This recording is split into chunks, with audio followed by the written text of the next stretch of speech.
button is on. The button is on. The camera is on. Lights, camera, action. Are you ready? I am ready. Good evening, everybody. Thanks for tuning in. As we know, we're going to wait for just a couple minutes as people start filtering in for the live video. Really good to have you guys here with us. I hope you guys had a wonderful Christmas, great New Year. It was a hectic holiday season. I know I go in phases. I kind of fell off the face of the map from posting an MTFU for a little while. I had a really nice Christmas, actually. It was the first time my whole family, meaning my father, my brother, and his wife, and myself and my mother, were all in the same household together. It was the first time that had happened for 10 years. My parents went through a bit of a weird divorce thing last year. My dad moved back to Italy, and this was the first time we had everybody in the house for our Christmas. So that was really special to me. I spent the whole time out there snowboarding with my brother. We've hit up every single mountain that we can out here. Mount Spokane, 49, Schweitzer, Lookout, Silver, Whitewater, you name it. It's been a really sad winter for me. I'm a big-time snowboarder. It's been fucking raining on top of Mount Spokane. It breaks my heart. But regardless, I had a good time. New Year's was fun. I went to Seattle. I like to party. We go to raves sometimes. So we went to Resolution 2019. It was a huge rave in Seattle. So we had a good time with that. Rang in the new year. It's 2019. There's a lot to accomplish this year. I'm turning 30 in March. It's fucking crazy. I'm growing gray hairs and still going to raves. So it's a bit of a mixed metaphor in my life. But it's going to be a good year. I've got a lot of things on the docket for myself. I'm going through mountaineering school here for 3 months straight, so I'm going to be climbing some big peaks this year. I really want to climb Rainier this summer over on the West Coast. So if any of you are big-time climbers, if you want to preliminarily start planning a Rainier trip with me, I could really use some good climbers on my side.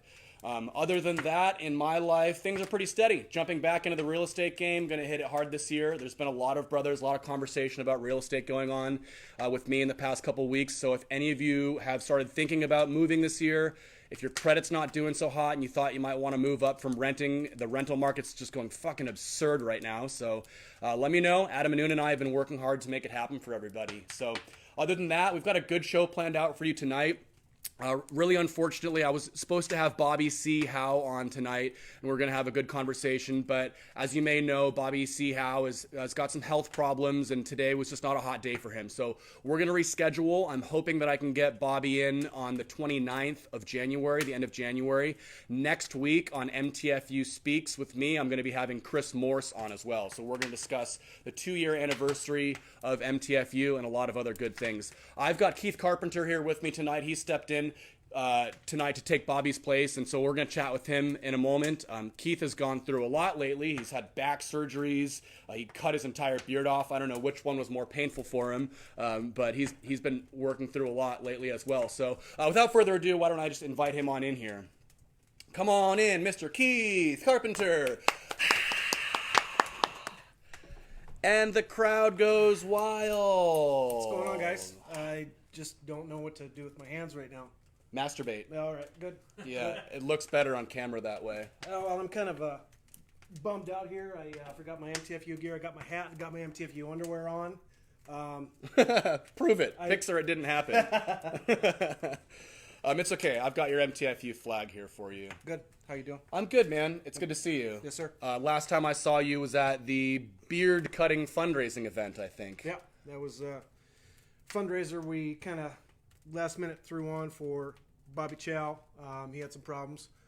Him and his family needed our help, and we all did what we could to help support our brother, our friend, our family. That was a really sweet thing you did. I mean, all of you. You, Randy, who else? Nathan Peterson, who else? Meathy. Michael Dwayne Meathy. Yeah. Stepping up to the plate. Shit, that was last minute. What did he get? Just for shaving his head, he got like 700 or 800 bucks. Oh my God. Just for shaving his head. It still blows me away that we can raise so much money so quickly for these things sometimes. People come out of the woodwork just to empty their pockets when there's someone in need. And yeah, it shows true brotherhood. And the epitome of what MTFU is. It's not about manning the fuck up. It's about manning the family up, and we're all family. Absolutely, yeah. How much did you raise? How much did you raise in total from all of the beards that were cut? Not just from the beard, but for Deller Felts, also all the tattoos. Yeah, it was close to $4,000. Oh my gosh, that's amazing. That really makes my heart sing. There was 3 weeks of good solid fundraising. and it came close to about $4,000. Well, hopefully Bobby will get a chance to come on here with us at the end of January, and we'll get a chance to hear maybe some of his gratitude about that, because I mean it's just an amazing event. It was a really fun night too. The before and after pictures are hilarious. I think someone said you legitimately are the only person who looks better without the beard. Not better, just younger. You do look younger, yes.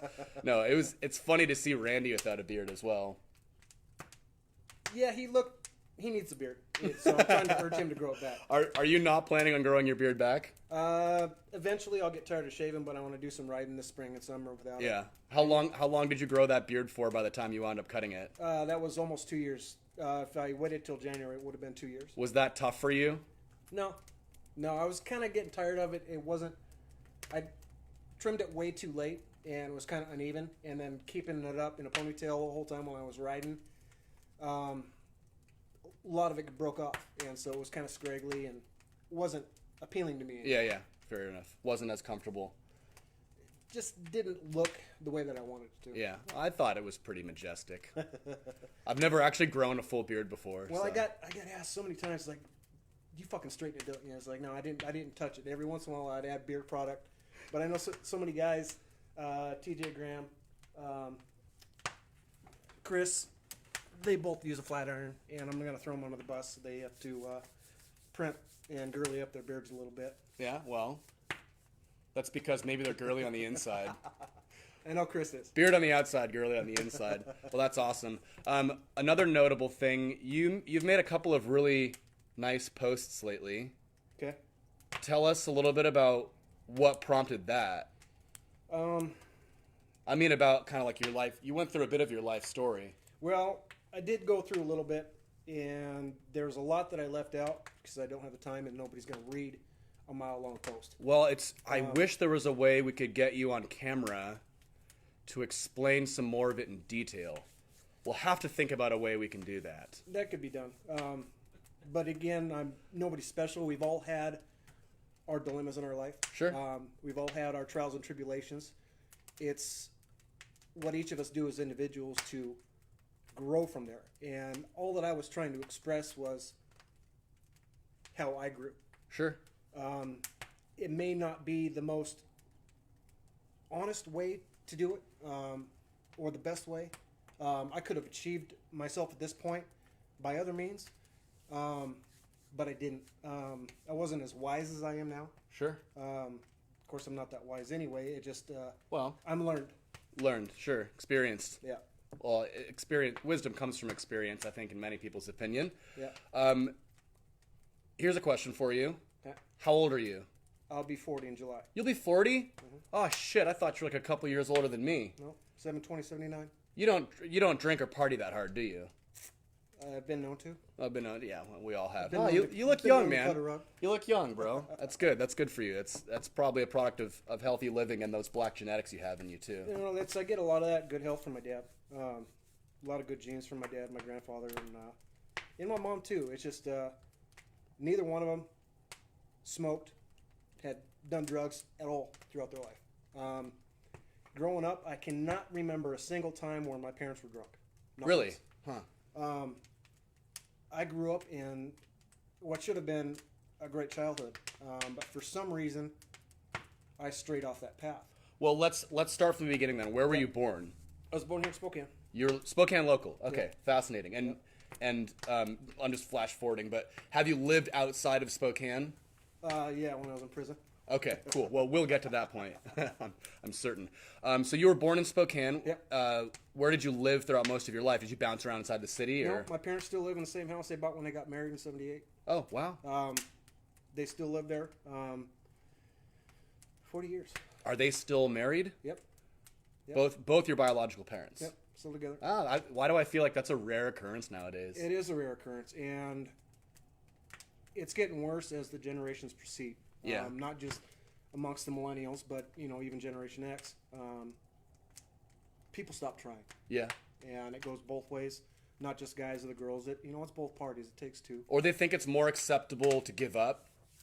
It's almost like it's more commonplace now for people to say, oh, well, if I'm not wholly fulfilled in what this person is giving me, Well, it's just so easy to replace that person nowadays. They don't Yeah. put the work back into it. Yeah, it's people giving up way too soon and not willing to put in that effort. Sure. And we see it in marriages, not only in marriages, but in everyday life, from work to paying your bills or doing whatever. Nobody really wants to put in that legwork to get the shit done. I mean, And how long? our forefathers would be rolling in their grave to see where we're at right now, and it's disappointing. I agree with that. You are also a newly married man. Yep, just got married in August. Got married in August. So you've been married for, what has it been, 5 months now? Yep. I'm bad at math. Carry the 3 divided by. I know, right? That's exciting. We'll get into that too. Yeah. Let's back up. Tell me a little bit about your childhood. You obviously lived in the same house with both your parents. Yep. You have siblings. Yeah, me and my younger sister. So just how much younger than you is she? She's 2 years younger. And so you have a little sister your whole life. Yeah, I do. Someone that you kind of taught and showed the ways to. Were you guys close as kids, or? Not as close as I liked. I was an asshole. For some reason, I just tended to keep going down that black patch. I was a dick. Constantly. Starting at a young age, I mean. At a young age.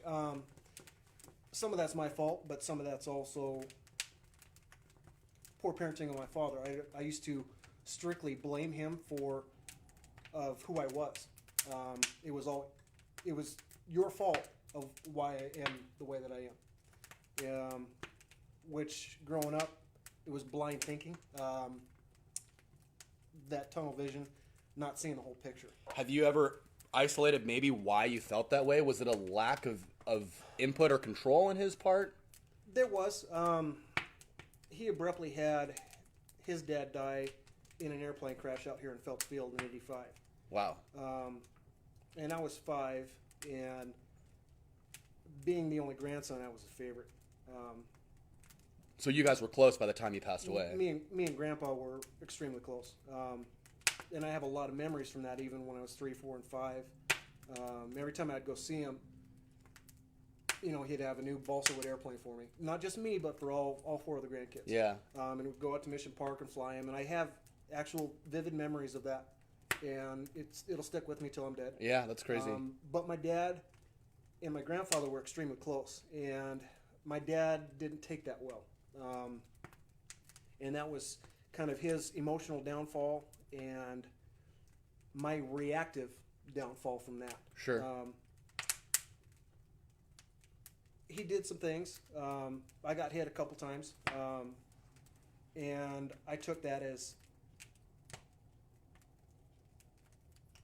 let's see, how do I put it? I took that as, okay, that's how you're going to do it. I'm going to get you back. And I continued to. I knew I was going to get in trouble, so I would lie about it. And when I lied about it, I would get in even worse trouble. What do you mean get in trouble from who? Well, and about I would what? get in trouble. I would do some stupid shit, like punch my sister in the shoulder. Oh, so like if you knew you were going to get in trouble Yeah. by your father for Yeah. doing stupid shit. If I knew I was going to get in trouble, I would lie about it. You'd lie, And yeah. Even when it was no big deal, I would lie about it. And that became my habit. And he didn't react well to that. And it was just kind of a push and pull type deal where I would do this, he would act, and then I would react, and it was just kind of a chain reaction. Sure. And it slowly, as kind we of got older, fuel each other into a rage. as we got older, we started butting heads a lot. But that was just a small portion of my life. We had a lot of good things in my childhood. Yeah. Like what? Family trips, ski trips. We would go yearly on a ski trip. Bend, Oregon, not Whistler, but Apex Alpine, Big Mountain, Red Mountain. Every year we'd go on a family ski trip. We'd go camping, hunting, fishing. My dad did everything to provide. Yeah. But growing up, that just wasn't good enough. We never had cable. Sure.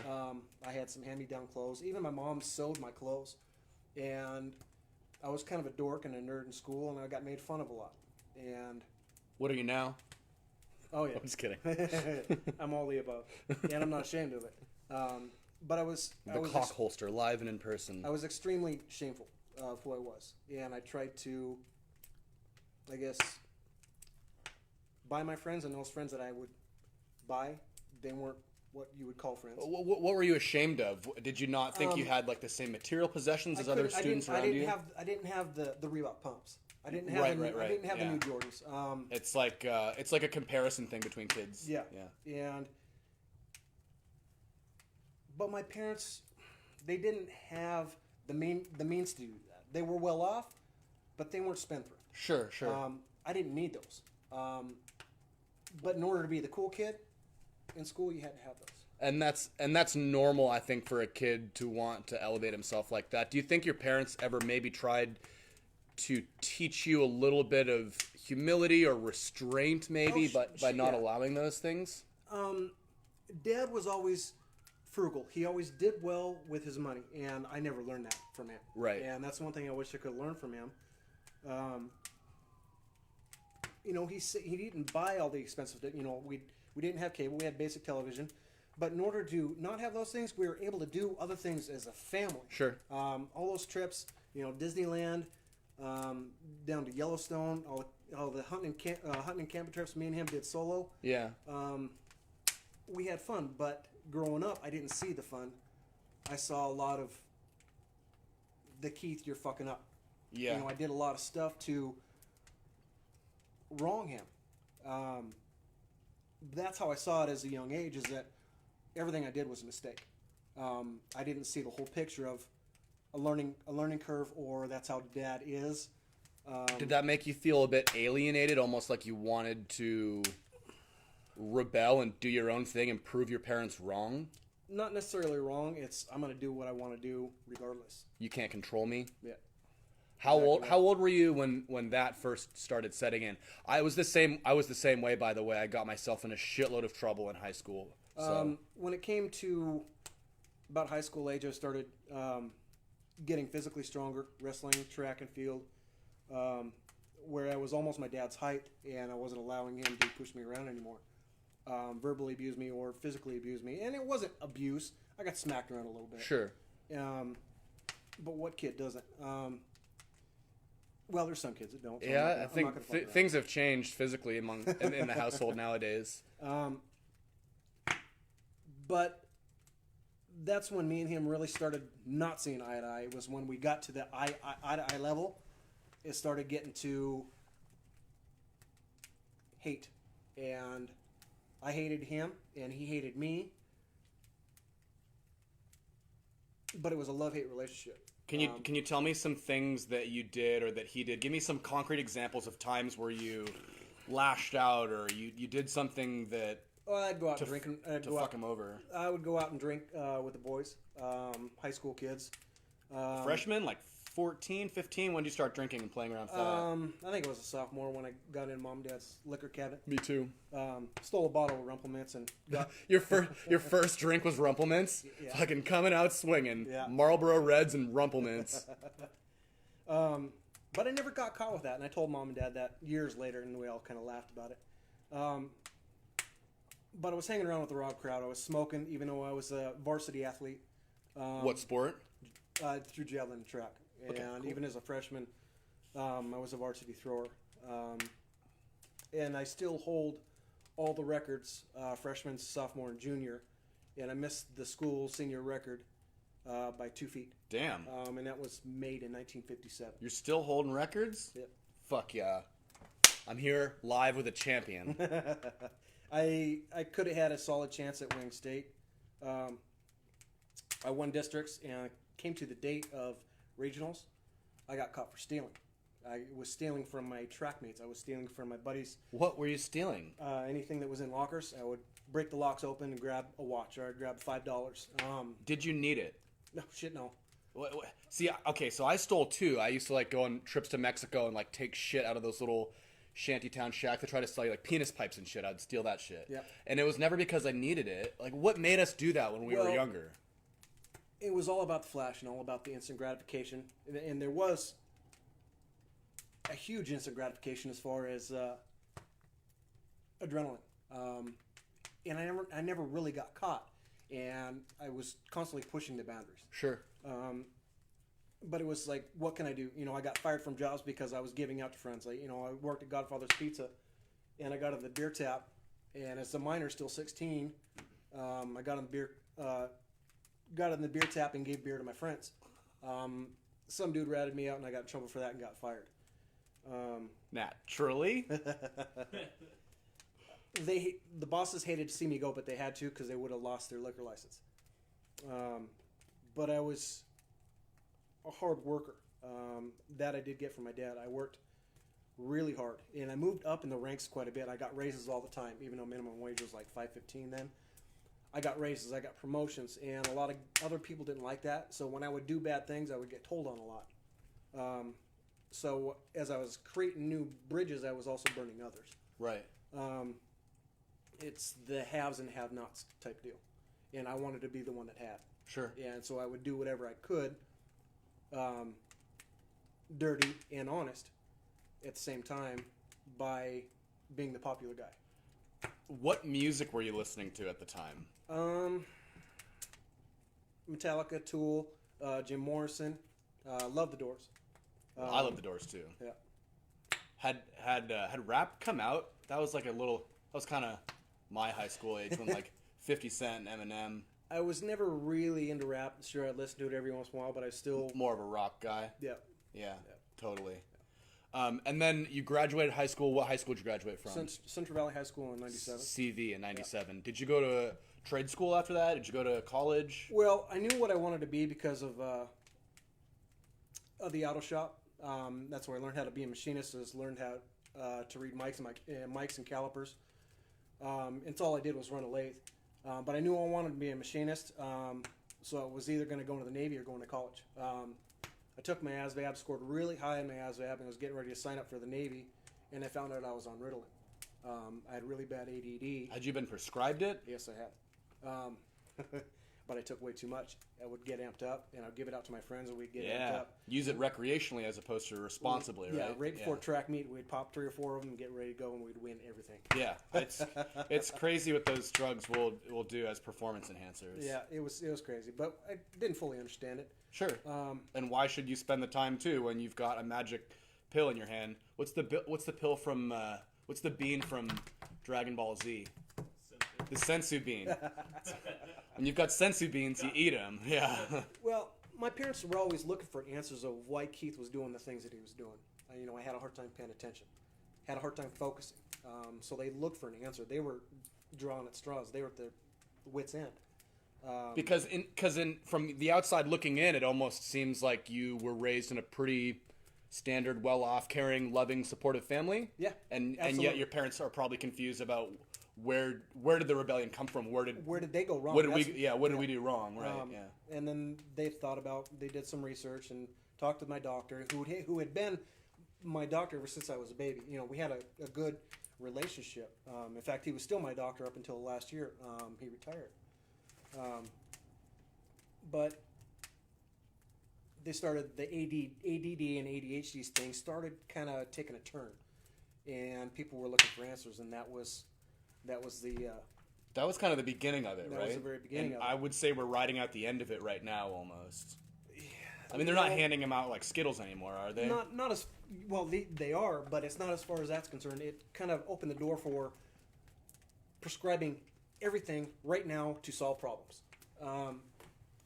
And a lot of that is still ADD and ADHD, but it opened the doors to where things are at now. People are looking for instant gratification answers instead of doing the work and paying attention. They're trying to fix things chemically in pill form. And my parents blame themselves for doing that, but that wasn't really a problem of mine. Sure. My lack of focus was I wasn't interested. I focused really well on the things that I was interested. Sure. Girls. Yes. Wood shop, auto shop, wrestling, track, anything that was physical. I wonder if anyone's ever taken Ritalin and then been like, I'm not into girls. I should take a bunch of Ritalin and then go focus on girls for a little while. Yeah, it turned into meth. Do your homework. Study porn. I did a lot of homework. So the Navy ended up not panning out because I was on Ritalin. I had Sure. to clean off that for like 6 months or a year. And you just... Did they give you an ultimatum, like you have to do this to get in, and then you just didn't want to do it, or? No, I took it as a sign as, okay, maybe I shouldn't. Sure. And I knew what I wanted to be. I wanted to be a machinist. So I got scholarshiped and dad footed the rest of the bill for SEC at the trade school there for the machine shop program. And I barely graduated, by the way. Just by the skin of my teeth. Like grades-wise? Grades-wise. And it came down to that day that I got caught stealing from at school was towards the end of my senior year. Okay, tell us quickly the story. Like, what were you stealing? Where were you? How'd you get caught? They had a sting operation because there was a lot of thefts, and a lot of that was because of me. And some guys were in the wrestling room watching around. Locker was open and had a $5 bill in there, and I took it. They stung you with a $5 bill? Yep. And I still had that in my pocket, and it was the day of regionals, and I got busted by it. And they drew a smiley face on it or something? They had serial numbers, and I had it in my pocket. Oh, my God. And I was busted, and then I got 3-day suspension, but that 3-day suspension, I already had bad grades anyway, but nearly cost me my diploma because I was missing some big assignments that were due.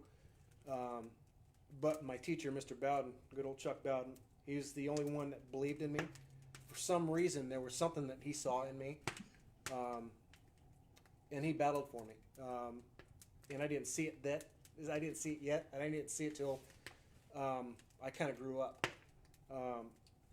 But he was the one that helped me graduate. He didn't graduate me. He helped me graduate. Right. But I did it. Got my diploma. It was like a 2.1 average. But then the following fall, I got enrolled at SEC, and my first quarter was a 4.0 because I was focused on it. That was my drive. I wanted to do that. I didn't want to take biology. I didn't want to take current events. Sure. I didn't need that shit. That was a diploma that I got the same piece of paper that, pardon me, a Down syndrome kid got for building Lego blocks. And to me, I didn't see the purpose of the value of it. Totally. I did good in the things that I wanted to do good at. Yeah. I didn't do good at the things that I had to do. You need to do this. Sure. But I made it, and I started going to college, and I blossomed. I did blossom, and I was still doing good in school, but my off-school hours, I was still fucking around. Still out partying, still going down a negative road with my dad. I was still living in their house at the time. 18, 19 this age? Yeah. Yeah, while I was going to college, they were allowing me to live in the house, but me and him butted heads a lot, and we started doing less and less things because he didn't like that stress that I was causing. Yeah. And we grew farther and farther apart, and my friends got more dangerous and more dangerous. Drinking, staying out late, smoking weed every once in a while, but I would get sick off smoking weed. So I hadn't done that in 25 years. It's going to be a gateway. It never really was, but it's a gateway to Cheetos. My mentality was the gateway for the rest of my drug use.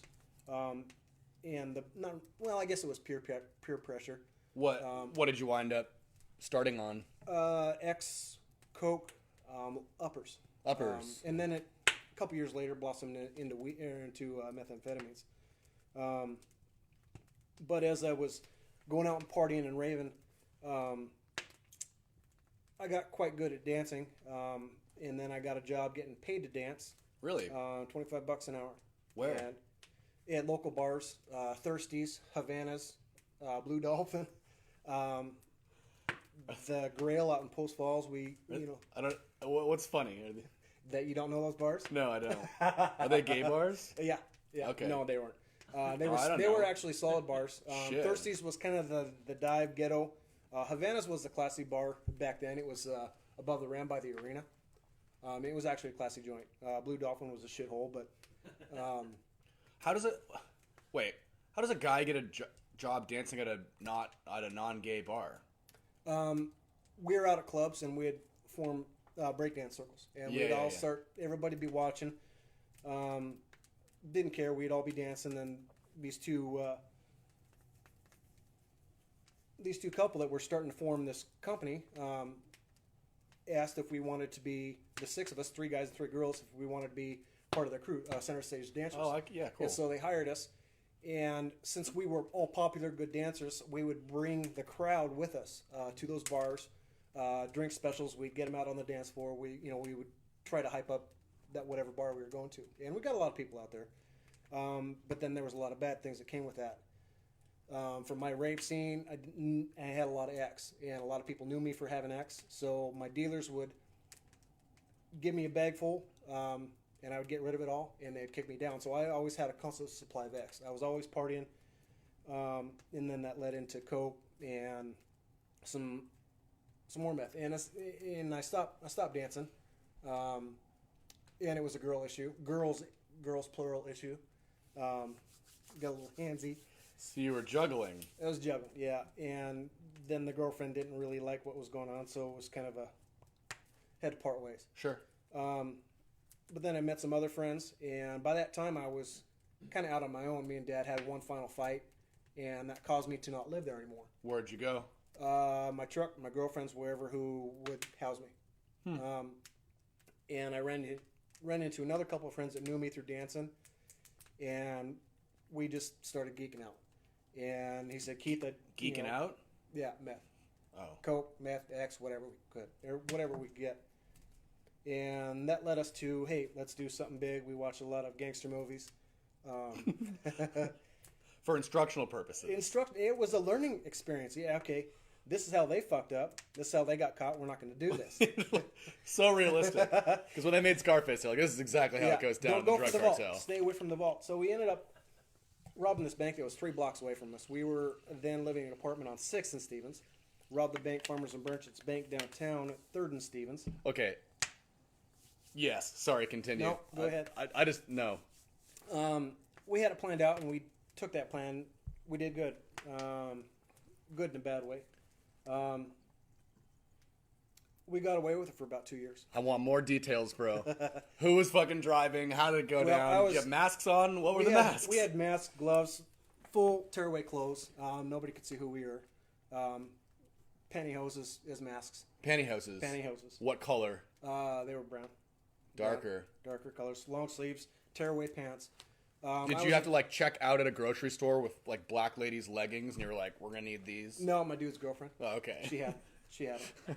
That's the moment that I'm concerned about.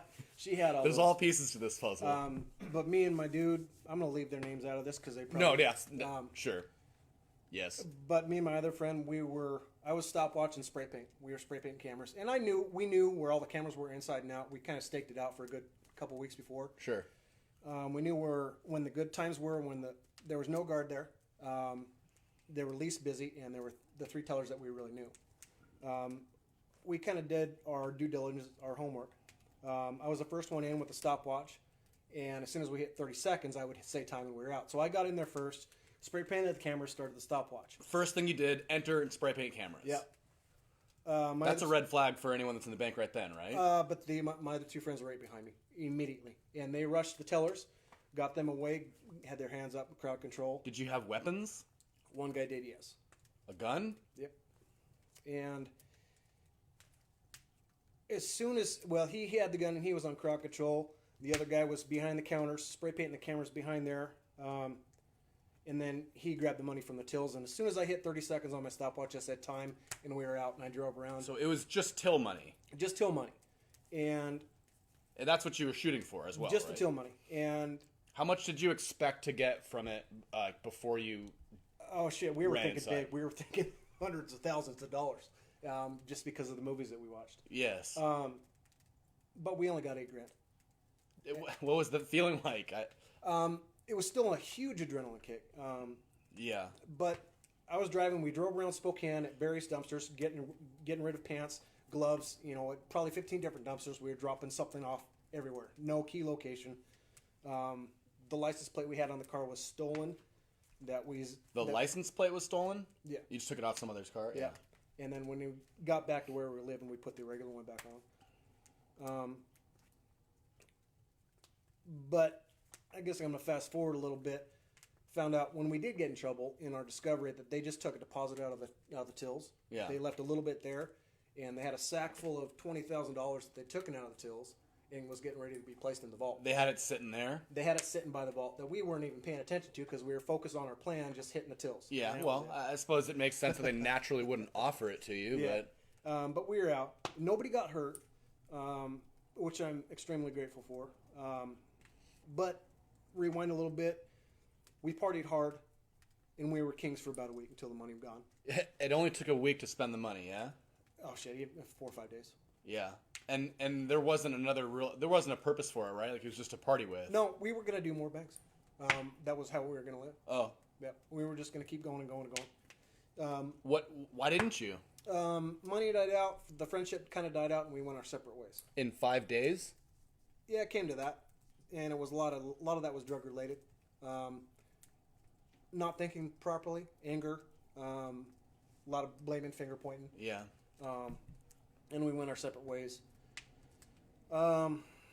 So by then, I had off and on jobs, and I drowned out my reality with a lot of meth, and I didn't stay in reality, and that was my escape. Got a great job, and I was still kind of cutting back, just because it was expensive, really expensive, and I was trying to maintain the place that I was living. I went to my sister's 21st birthday after about a week-long binge. Like full on staying up for the whole week, right? Yeah, no sleep for a week. I mean, just totally geeked out. You know, I got pock marks on my face. That's fucking crazy. You look so good for being your bags age. under my eyes, bags under my eyes, and we hit it well. They didn't know the extent of what was going on. They knew they were kind of fishy because even though you try to act right, you still don't act normal. Yeah. They knew something was wrong, but they didn't know. But I ended up getting a good job at Wheeler's. I held that job for about 9 months, but I went to my sister's birthday party. And I let myself down. It was her 21st birthday party, June 23rd, 2001. And I hadn't touched the stuff since. You know, I just dropped it. So you let yourself down. Like, at what point, why did you get disappointed? Was it something that she said to you? No, nobody said anything. It was just it was an eye-opener. A self-reflection. Yeah, and that was somebody that I didn't want to be. And I let myself down. And it was kind of a revelation, in my own perspective of who I didn't want to be. Sure. And I hadn't touched the stuff since. So you stopped cold turkey right then. Stopped cold turkey. Isn't meth one of the more addicting substances, physically, chemically? Meth and heroin. I never thought of it to me as addicting. I never had the withdrawals from it. And I never did needles, and I never did heroin or anything. I love mushrooms. I love the mushrooms.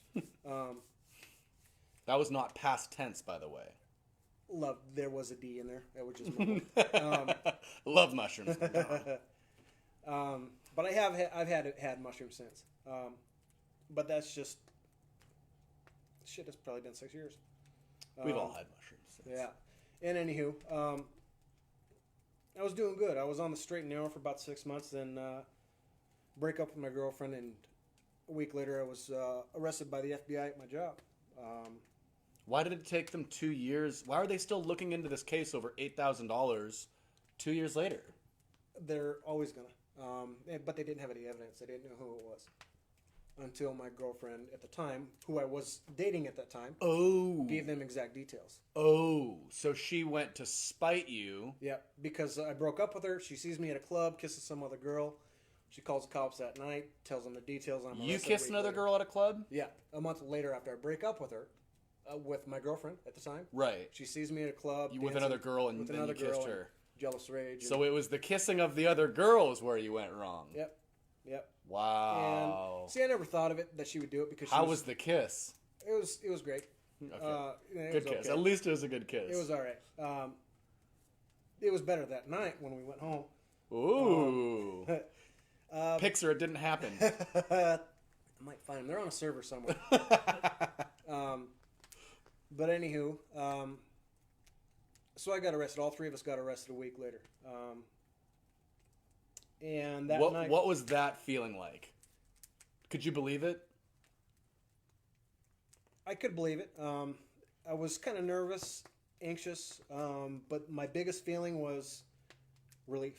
That was the first good night of solid sleep that I'd gotten in years. See, that's a crazy thing for me to hear. Why?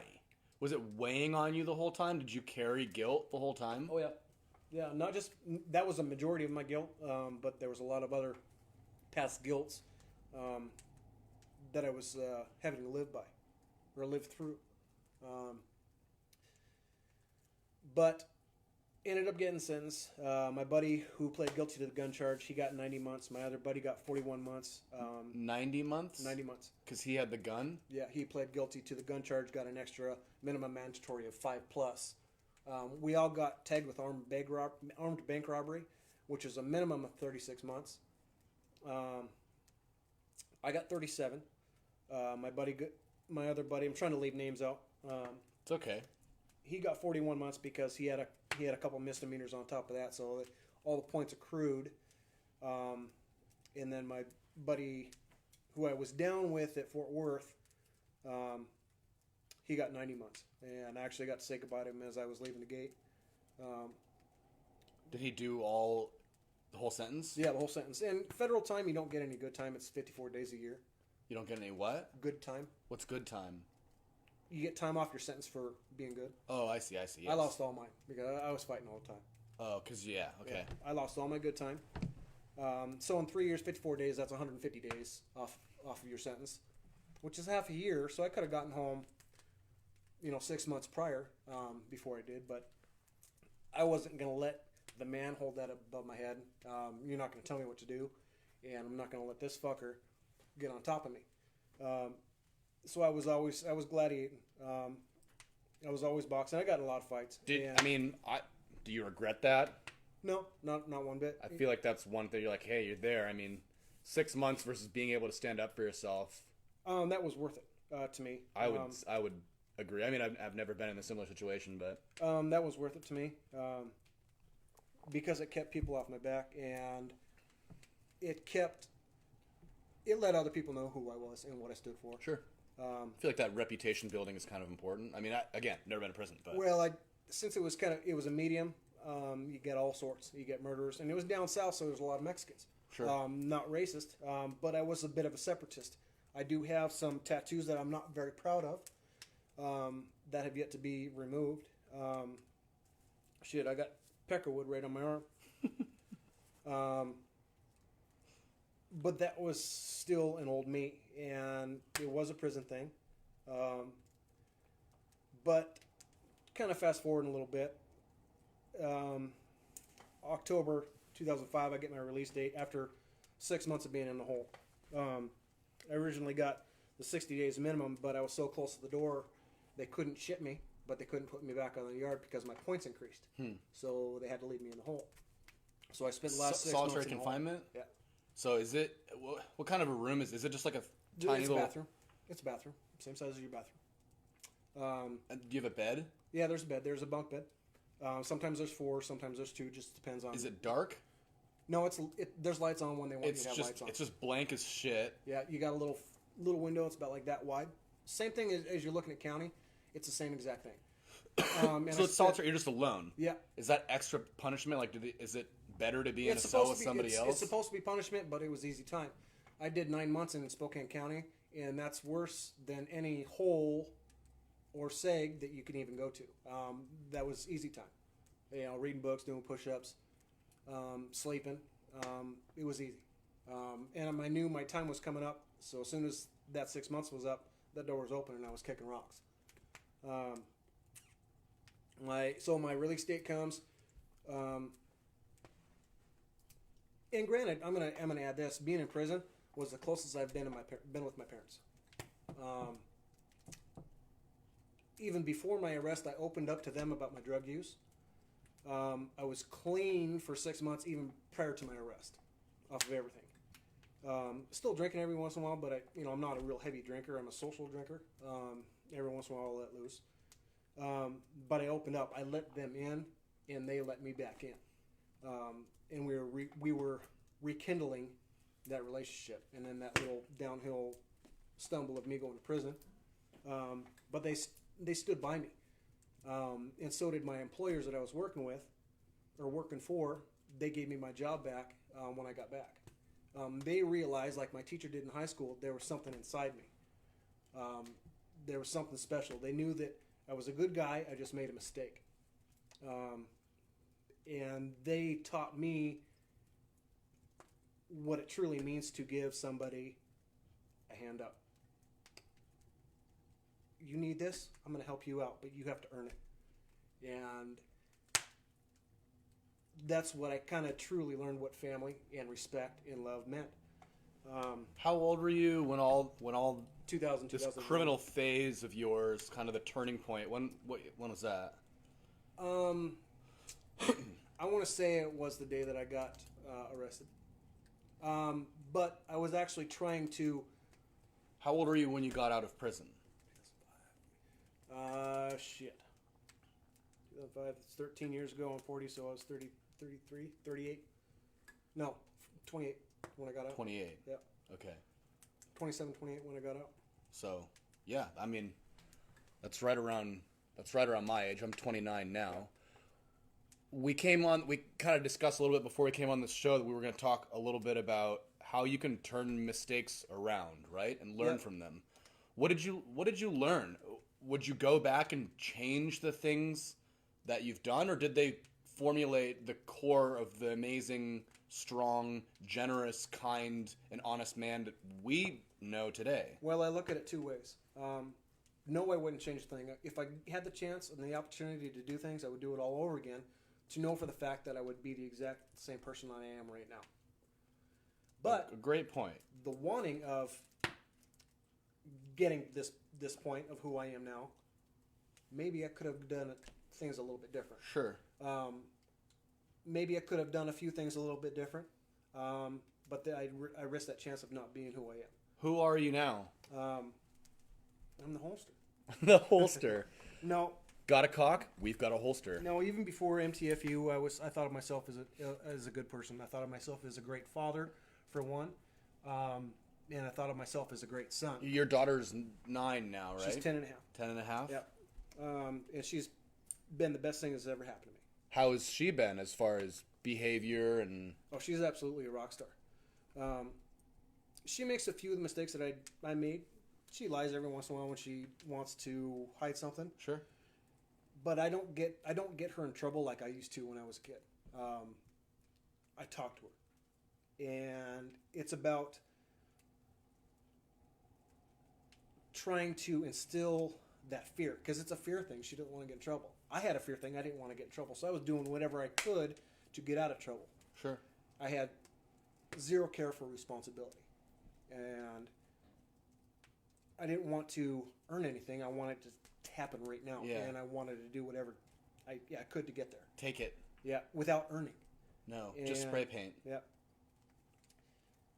But I'm trying to instill in her what good, hard work can do.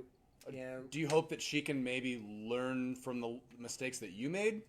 Yeah, and I talked to her about the things that I've done. Has she heard this whole story? Some of it. Kind of fathered down a little bit. Sure. I don't tell her some things. Yeah, that makes sense. As she gets older, I will divulge a little bit more. It's not like I'm trying to hide her. It's more trying to... It's not proper for a 5-year-old Yeah, kid. No, it's not necessarily appropriate. So, maybe, yeah, maybe it all someday. depends on the appropriate level. But me and her have a good relationship. And her grades are outstanding.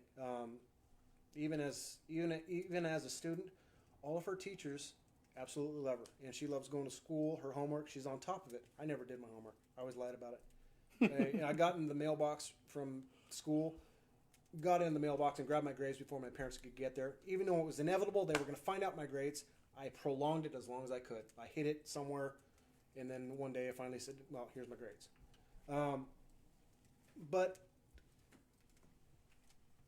even through my previous marriage, I still made some mistakes even after prison. I was still getting in bar fights. I always have. But that always have. You've stopped that by now, I'm sure. Yeah. When was the last time you were in a fight? 3 years ago, up at Rednecks. Why?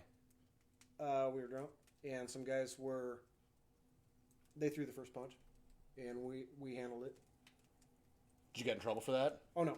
No, it's my friend's bar, and they got kicked out, and we finished our beer. Did you get a punch in? I got lots of punches. Oh, nice. Yeah, it was 2-on-3. We tuned them up. Well, we're talking about doing MTFU UFC today. Yeah. Full on. Full on. I'm down. You versus Rick Clark. Someone on the comments called you a thug version of Rick Clark. Did you see the Rick Clark interview? I did not. I did see part of it. There's a couple of similarities. But I did not read that comment about the thug version of Rick Clark. Version of Rick Clark. Yeah, as far as Rick Clark's concerned, you know, that guy is up on a fucking pedestal. And no matter the good that I do, you know, I'm always going to be looking up to him. I see what you're saying, but I also don't think that making comparisons between people is ever really that fair. We've all walked a different path, and my God, if you haven't contributed so much towards the people that are in need in our group as well, I mean, there's people that put you way up on that pedestal as well. I understand that, but that's my goal. I want to be a leader. I want to be somebody that people can learn from. I want to be an inspiration. But I also look up to a lot of guys as guidance. Sure. I'm here. I can get there. That's my next level. That's a goal. Well, I appreciate that, you know. That everybody that I've met in an MTFU I can benefit from. There's not one person that I can't benefit from. And I use that person, whoever it is, as a learning experience. Okay, you're a drunk asshole. I'm not going to be like you. I'm going to learn from that. Sure, yeah. You can use your pain in days of rain to lead you on your way. Hey, this guy is terminal, and he's given every fucking last thing he can to help this guy that's in need. I want to be like that. That's an inspiration to me. Yeah, that's a learning experience. And Bobby Chow, you're a fucking rock star. You're a fucking rock star. 29, January 29. But no matter what I do, mistakes or golden ventures, they're learning curves for me. I'm learning from those. I'm learning from the things that my dad did with me, good and bad. Hey, I like what my dad did here. I'm going to go with that. Hey, I'm not too fond of what my dad did there. I'm not going to do it. Everything you've done in your life is a learning experience. If you maintain perspective. Yeah, it is all about perspective. And I learned a lot about self-worth and responsibility that I didn't get when I was growing up. And my dad, this is my go-to quote. I didn't fully understand. He kept trying to tell me this, and I didn't fully understand until I grew up. And whatever age that was, I don't fully know. I can't pinpoint. But to keep getting what you've always gotten. Keep doing what you've always done. And I thought it was Codswallop. Yeah, you're fucking rambling on. I started keying in on those words. You know, if you don't like where you're at right now, fucking do something about it. You know, you have the keys. You are in charge of your life. Whatever happened to you back there, doesn't matter. You are in the driver's seat right now. You are responsible for everything that comes after. Period, point blank. I was in a little class earlier today listening to, sometimes real estate coaching ties in motivational full life goals into real estate coaching. And it was a really cool point that came up today was it's too bad that you can't choose your fate, but you can choose your habits. And it's a good thing your habits control your fate. Say that one more time. You can't choose your fate. Okay. But you can choose your habits, and your habits can choose your fate.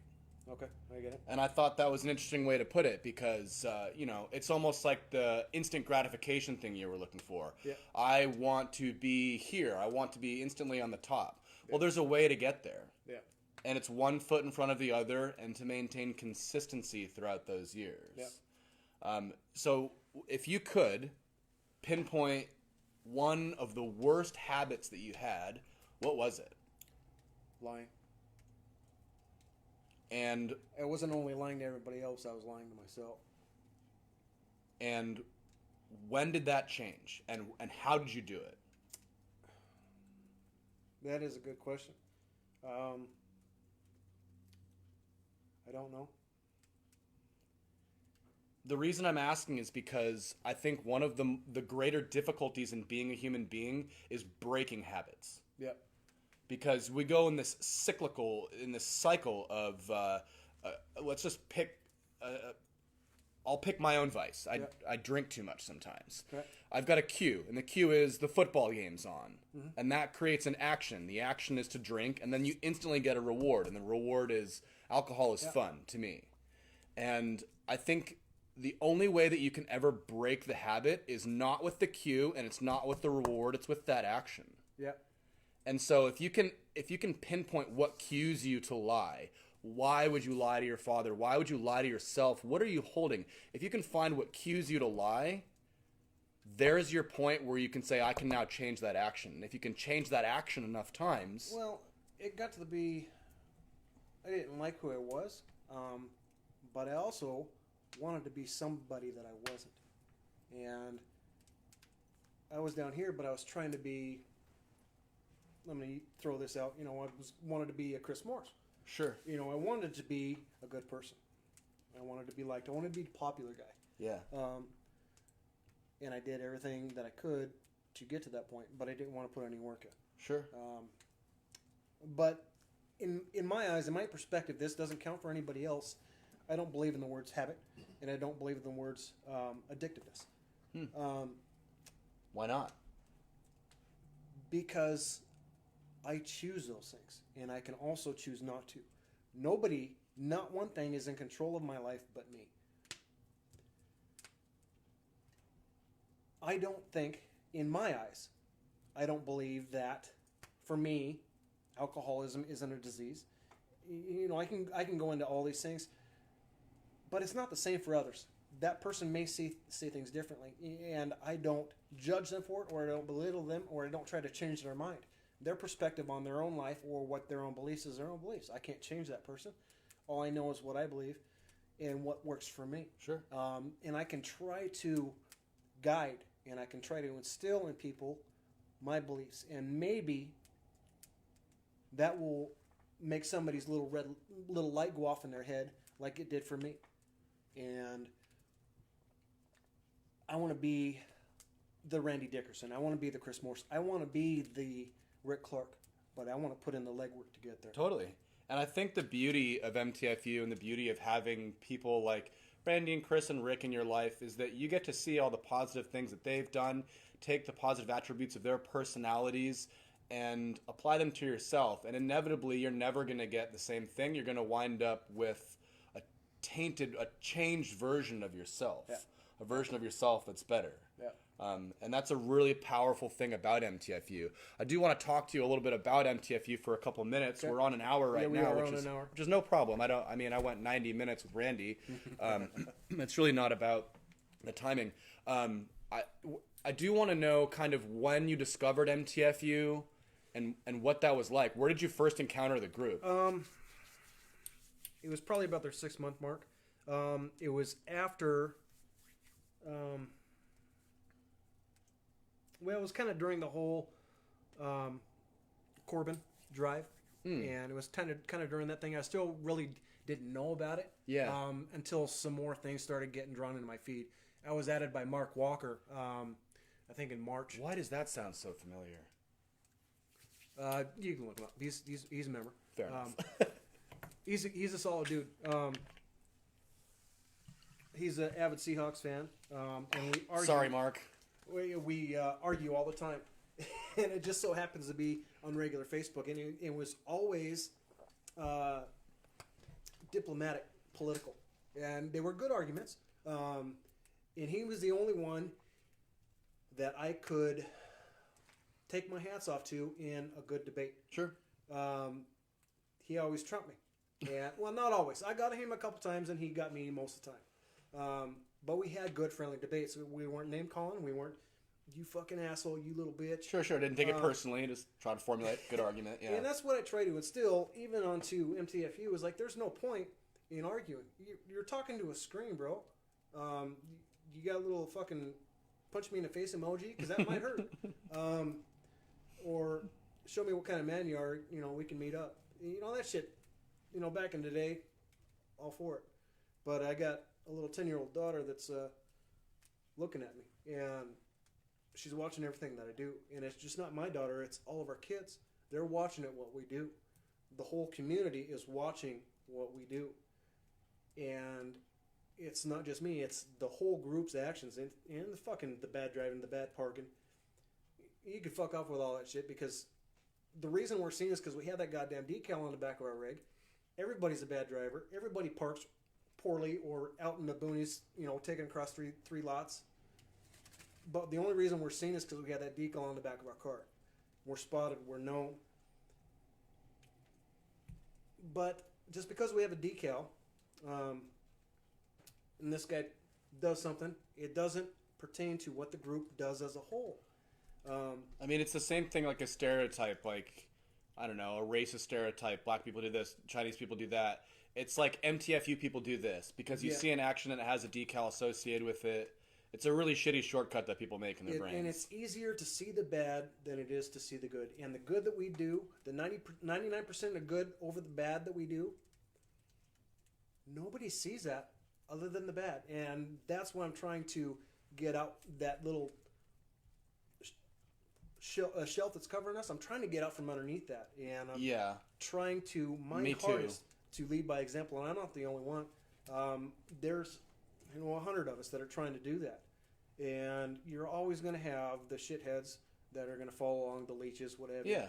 We can't get out from underneath that, but we can be the guiding light to maybe that person seeing what we're doing is going to change their aspect on life. We can't save everybody, but we can sure as hell try. Yeah, I mean, we make a good effort for it. And there's 1,000 ways that MTFU has been beneficial to people. Some people need that extra support if they're trying to regain sobriety. Some people need advice in relationships or with their children. Some people need a bit of help when it comes to like cars, money. There's 1,000 ways that MTFU helps. I do wish that the bigger picture was a bit more visible to the rest of the outside public. And I think that we're going to achieve that in the next coming steps that are coming with MTFU, which are going to be very exciting.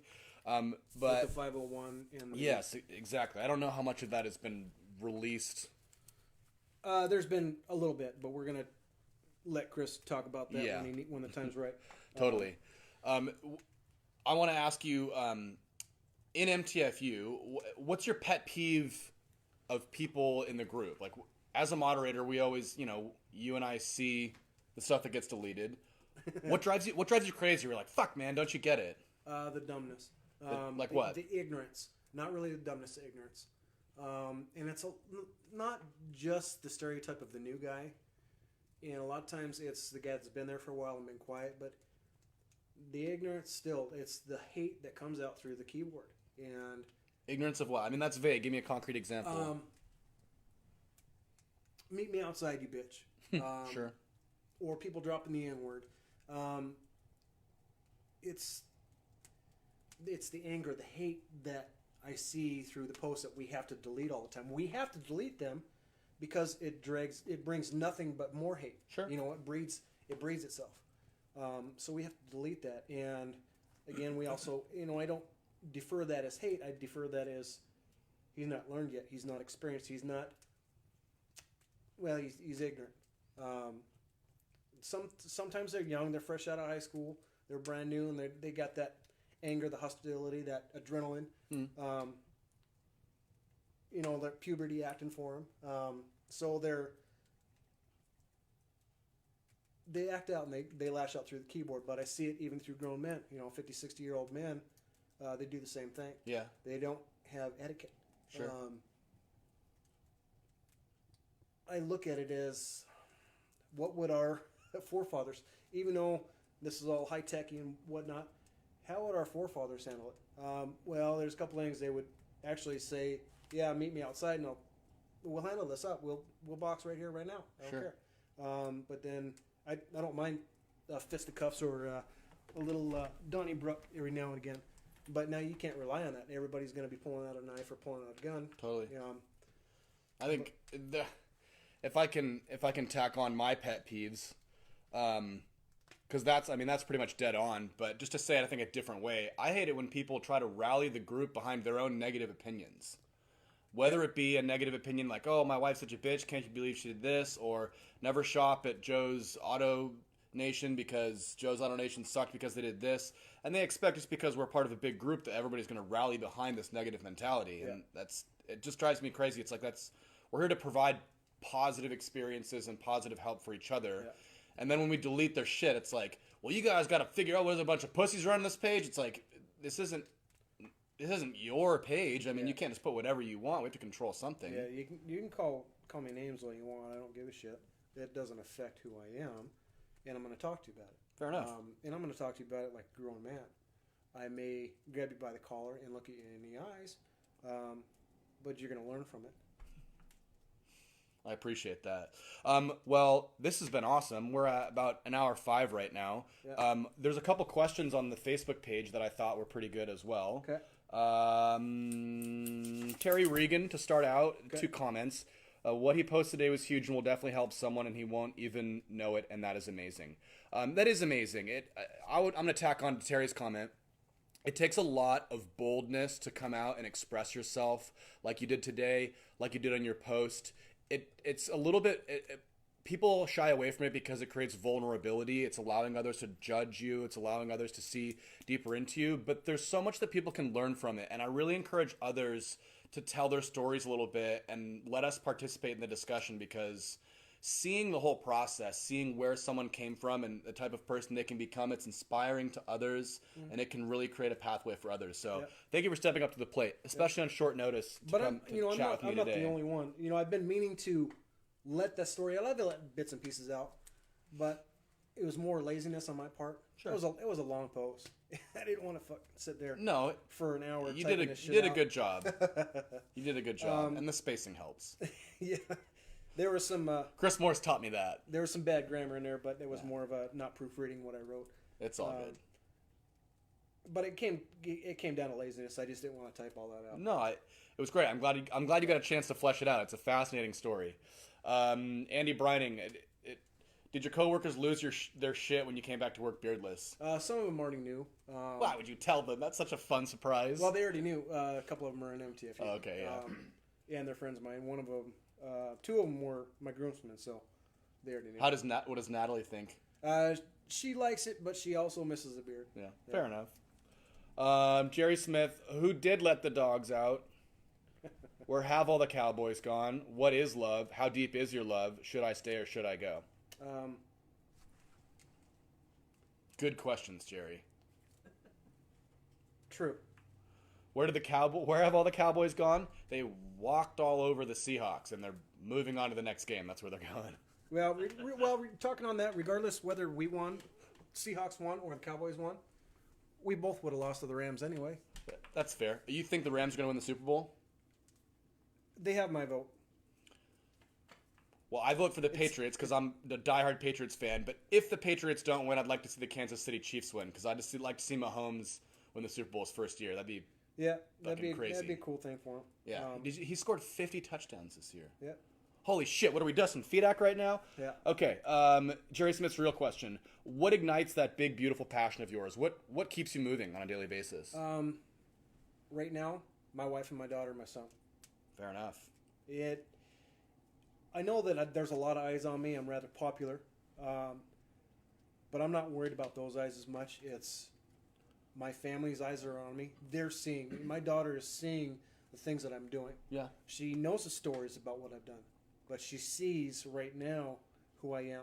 Well, that in and of itself can be a great lesson, can't it? Yeah. I like that. His last question, who's the cutest admin? I'm going to say you're second place. Second place. Cutest by far, shit. It's got to be me, man. Okay. I love how you were like, you're second place. First is, well, no. I'll get back to you on that. But you're definitely second. Fuck you. What else is going on here? Esteban had a good question, Yep. yeah? Having come from a very good upbringing, what exactly was it that made you snowball in all the choices that you made that lead him to the past that he spoke about? Well, Esteban, I kind of touched on that about 10 different times in about 4 different aspects of this tonight. I don't know if there was any one thing. I want to say at the turning point, I was 5, my grandfather died all of a sudden, and that changed my dad. And that, in fact, changed me. I think that was the juncture of that railroad track. We had 2 paths, and we kept going down that bad path, and I think that was it. Yes, I appreciate that. Let's see. Anybody else want to throw some comments in here if you want to ask any good questions? Lee, Yes. you missed one from like the start of it Okay. when you guys were talking about stealing. Somebody, I think it was Dan Cook, Yeah. asked, "What is a penis pipe?" Yes. I could see on the as soon as I mentioned No, stealing he wants to know for a personal penis reference. pipe in Mexico. God, these guys are chatting about the penis pipe thing for like 15 minutes while you're trying to tell it your was a life long story. chat. I It was a figured long, needed to be- it was a long penis pipe discussion. So we can set the important record straight. I was talking about the clay pipes they make in Mexico that are shaped like penises. They're fucking everywhere. I think he was probably thinking like a penis pump. Pipe? That Or did penis get brought pipe? up on there. Or somebody said it was a typo. Or a in your glass face. pipe that looks like a penis, so you're giving head every time you're getting That's that what I was hold on. talking about. Yeah. That's what it is. I should have said like a dragon pipe or something like that. Say the word penis and these guys go crazy. I don't know what it is. Any other questions on here? Question for Lee. Yes, Anthony Epifanio. You can go ahead, brother, if you want. I have a question for you in the meantime. Do you have a New Year's resolution? It's a tacky, outdated, silly system, but hit me anyways.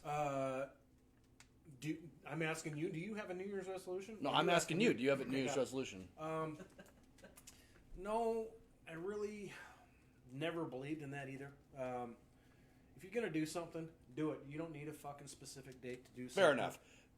What about a goal for 2019? What would you like to accomplish this year? To be better than I was in 2018. Well, that sounds pretty You know, resolution-y to me. I'm a simple man. I have simple goals, but nothing that's a pipe dream. You know, I'm not going to be fucking president. A penis pipe dream? Yeah, exactly. I mean, you know, I'm not going to be president of the United States. You know, I don't hold those outstretched dreams. My goals are achievable. I'm not saying that yours aren't or whoever's aren't. Sure. Anything's achievable. But in my mind, my goals, I can get there, and I will get there, and I won't get there by myself. My family, my friends, my brethren, we get there together, and they help me get to that point. I appreciate that. That's actually very good. All right, well, last couple things here before we wrap up. There was a couple things in here. Why is there not a fire in the fireplace? There was. It kind of died. There was a Wood. fire in the fireplace. Yeah. It's hard to keep a single fire going for an hour without restocking it. Well, this has been great. I'm really appreciative of you for coming on here today. Yeah. I know it was short notice, but we had already talked about it. I wish you the best of luck with your recovery with your back surgery. It's going good. It's going real good. I expected to be out 5 months. 5 months? But now it's about 2.5 months. It was October 23rd when I had my surgery. October yeah. 23rd. Yep. Hell yeah. Well, thank you. Yeah. A lot of you go through and read the comments on here because a lot of people, I Christopher will. Lane's like, your testimony has really shaped the way I see myself. And a lot of guys, and I was getting that from my long post this afternoon, is like a lot of guys relate, and I know a lot of guys relate. There's going to be thousands of guys in MTFU around Spokane, not just any town. I'm not going to limit that have the same story or similarities. And not one man, not one person in that group is infallible. We all fuck up. We all make mistakes. And we can either choose to keep going down that road or we can change. We can change who we are inside and outside. And we can also be that light of change for others. That's very well said. It's never too late, is it? No, absolutely not. You know, it's like, Disney's a Scrooge. He turned the corner one night. Granted, he saw 3 fucking ghosts, but Sometimes that's all it takes. you lay off the hash, you're all right. Well, thank you so much for coming. Yep. You're a dream. We're gonna have Scott Hyder on at some point here in the near future as well. And He's jerking off over at Morse's right now. yeah, I know. He said he might want to come and stop by, but that hasn't happened. But I'm excited to hear his story in contrast with yours because he got in some trouble too. Yeah, me and Scott talk a lot. We have a lot of similarities, and he's a great dude. He's a great friend. Rick Clark wants to know what your favorite song is. It's Waves by Mr. Probst. Oh, very interesting. It's Sorry, someone's like, Lee, read the comments. Now I'm trying to read the fucking comments. It's really hard to read the comments and do the show at the same time. I did ask Esteban's questions. Okay, I think I've caught up on there. Yeah. Okay, thank you so much. You're the fucking man. We love you. We're going to be seeing a lot more of you here in the future. Last up, we do have my roommate, John Jingling, who always has his moment of John here at the end of the show. I suppose you can take any topic you want. Our topic tonight kind of was learning from our lessons, but... Mistakes. Learning the lessons from our mistakes. Yep. John Jingling, everyone. Thank you for tuning in. We love you guys. I'll be here with Chris Morse next week. The following week after that, I'm going to be shredding Pow Pow in Colorado. So I'll be having to take 1 week off. Then after that, hopefully Bobby, see how, and then we'll be moving along down the line. And Bobby C. Howe was a good fan of the penis pipes. You guys could talk about that. Love the penis pipes. He's extremely knowledgeable. Yes. Yep. Except he paid top dollar for his instead of stealing them like I did. Love you guys. Have a good night. All right. Excellent job, brother. Yeah, thank you. Well, gentlemen, here we go. Welcome back after the holidays. Hope everyone was safe and did a great job and had a ton of fun with their families. Topic for tonight was, of course, learning from your mistakes. And so, I just want to add on to that. One of the things that I say often is moving forward. I think that's a great thing to just have in the forefront of your mind is don't worry about what has happened in the past or what's going on right now or what, now we're talking, or what got you to where you're at. Instead, look at what you can learn from it and then move forward. How can we move forward? How can we grow from this experience? How can we grow from our knowledge or each other's knowledge? And don't think that it's not okay to learn from somebody else. You can absolutely take what somebody else has done right or wrong and make it your own and learn from it and grow from it and move forward. So, don't go chasing waterfalls. Absolutely. And in the wise words of some of our forefathers, Chumbawamba, I get knocked down, but I get up again. That's right. You're never going to keep me down. Jumpers. All right. Thank you, boss.